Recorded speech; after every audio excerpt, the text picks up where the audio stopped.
I know that you've had an interest in poetry for a long time and other forms of voice. I'm assuming American poetry and Sexton and various other people. Have you continued a kind of an interest, a relationship with other forms of voice as a songwriter? Have you found that has fed into your work continually? Yeah, it's a sporadic thing, and particularly when I'm getting desperate with my own lyrics, you know, I'll try and drown my head in really good poets, and then you hope a little bit washes off on you. All the secret things in the warm velvet box to the priest. He's the doctor, he can handle the shocks.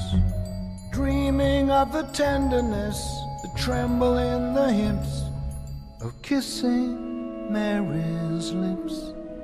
Dreaming of Mercy Street, where you're inside out, dreaming of mercy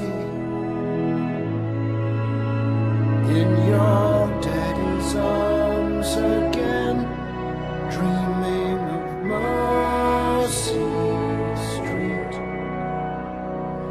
where they move that sign, looking for mercy in your daddy's arms. Can I just ask you one question about the past? Yeah.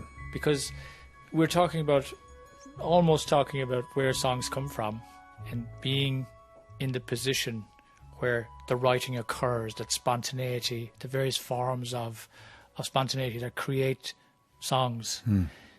Salisbury Hill, what was that about, really?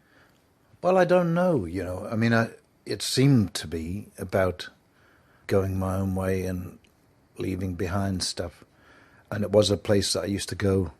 I mean, I used to jog up there fairly regularly. It was a sort of flat, triangular hill just outside Bath, and I lived about 4 miles away. But I also used to go and sit there sometimes and reflect a bit.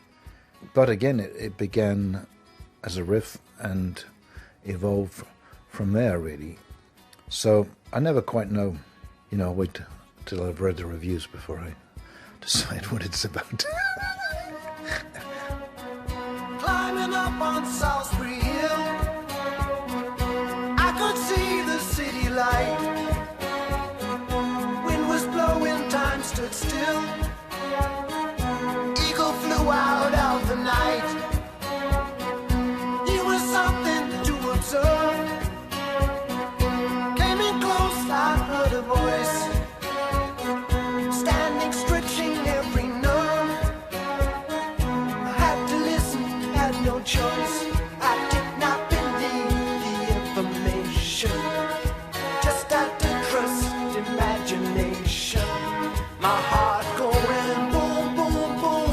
Son, he said, grab your things, I've come to take you home.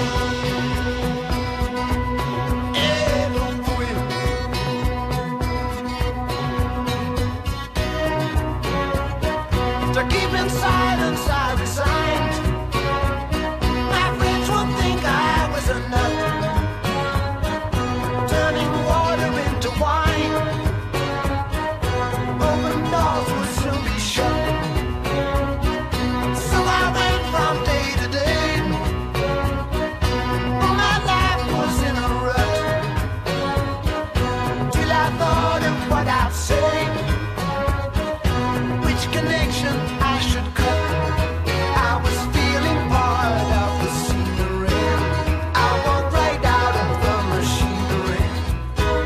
My heart going boom, boom, boom. Hey, he said, grab your things, I've come to take you home. Hey, back home. Thinking about that song Salisbury Hill, which you have said yourself marked you going your own way, as it were, leaving behind stuff. Part of what you were leaving behind was the band Genesis, your role as the front man for that band. Story and music, and we'd like to play the whole thing for you tonight. Can you tell me something about what that was like, carrying a band rather than being a solo artist. Yeah, in a way you're the intermediary. I mean, the band were blissfully unaware often of the audience. And yet, you know, whenever a number stopped and there was sort of 5 minutes while these incompetent guys were trying to tune 12-string guitars, everyone would look at the singer like, go on, entertain us. To regain consciousness underground.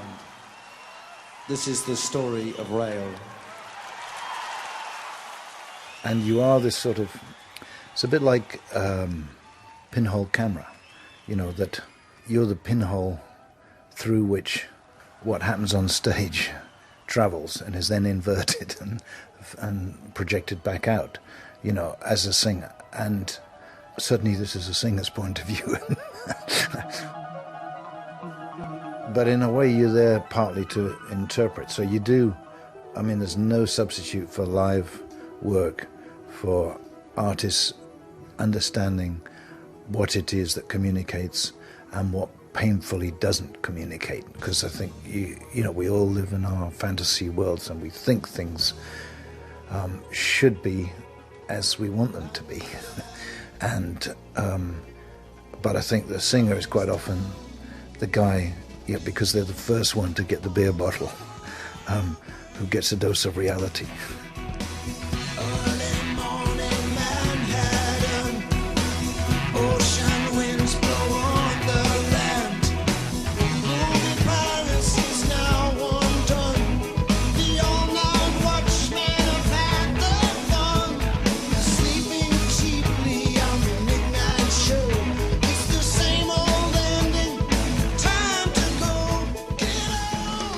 But at the same time, you know, I think with the voice alone, you're doing similar sort of things. You're just trying different voices, you're exploring different sounds, you're becoming different persona, and it's through all that, but you find yourself. And ultimately, as you get older, you really want people who know who they are and are comfortable with what they are, because that sits better on you.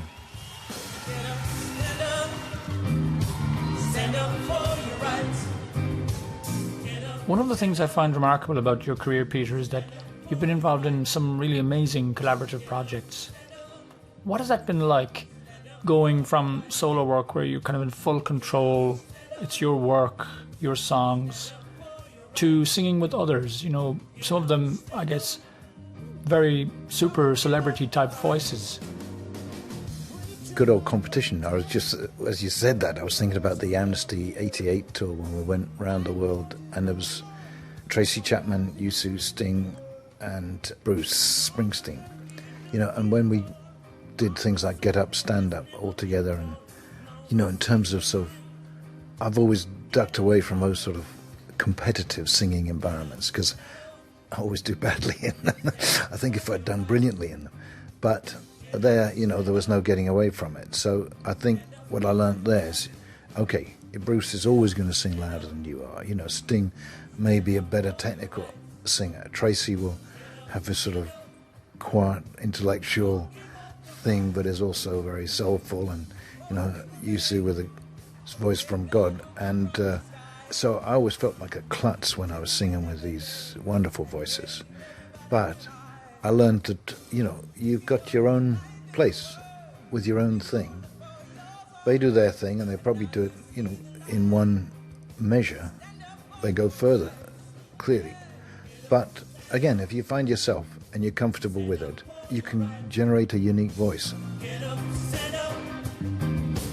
Don't give up the fight. Get up, stand up. Stand up for your rights. Get up, stand up. I think it's a good exercise. Like, I think everyone should start music on the drums. I think everyone, musical or not, should learn to sing and find out about their voice. You know, all this stuff about being tone deaf or not being able to sing, it's crap. Some of my favourite singers, if you listen to what, I mean, Tom Waits, Bob Dylan, Randy Newman do, now, they are actually very gifted and accomplished and quite crafty singers, but they are not good, in traditional terms, technical singers. but they sure as hell know how to do their job and move people and deliver a message. So, you know, it was supposed to be some quote from Bob Dylan's mum saying, you know, I don't know why he sings like that. You should have heard him sing in the choir. You know, you can rely on your mum always, right?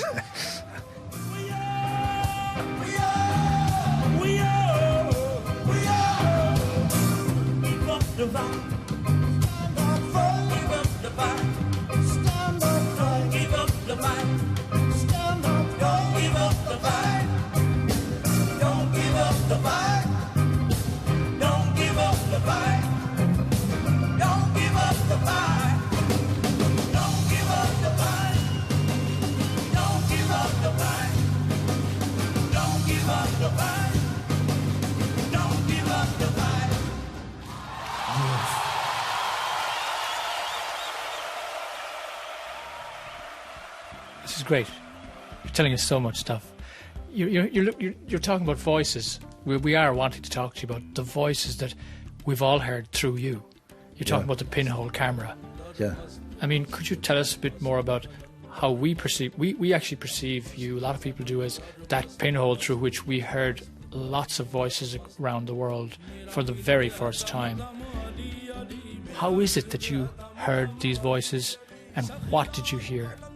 Well, I remember when we used to sit around and do our sort of A&R sessions for Real World, I was always looking for passion, you know, and we find these amazing, passionate voices, you know, and say someone like Hukwe Zawose, Ayub Agada, I mean, Nusrat Yusuf.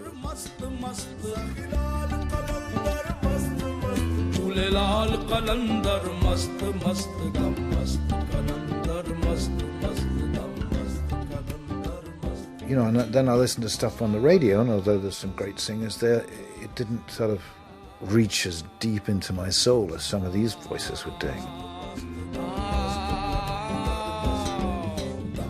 And really, WOMAD and Real World all began out of that, because we were just sitting around saying, isn't this fantastic, but not many people, you can't find the records, it's hard to see them live.